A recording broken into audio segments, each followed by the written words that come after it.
ایک میاں بیوی کو شادی کے کئی سال بعد بھی اولاد نہیں ہوئی، اس لیے اپنی تنہائی کو دور کرنے اور وقت گزاری کے لیے دونوں نے ایک کتا پالا۔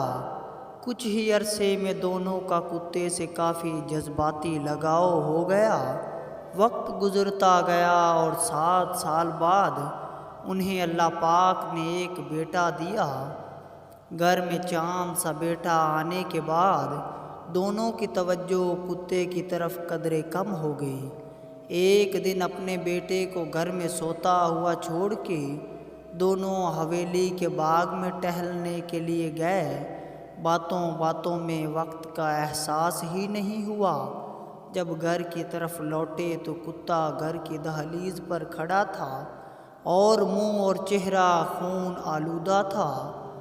کتے کی حالت کو دیکھ کے بچے کا باپ انتہائی غصے کی حالت میں گیا اور اپنی بندوق اٹھا کے کتے کو وہیں ڈھیر کر دیا اور پھر تیزی سے اس کمرے کی طرف بھاگے جس میں بچہ سو رہا تھا۔ وہاں دیکھا تو ایک بہت بڑا سانپ سر کٹا ہوا پڑا تھا۔ اسی کتے نے بچے کی حفاظت کرتے ہوئے مارا تھا۔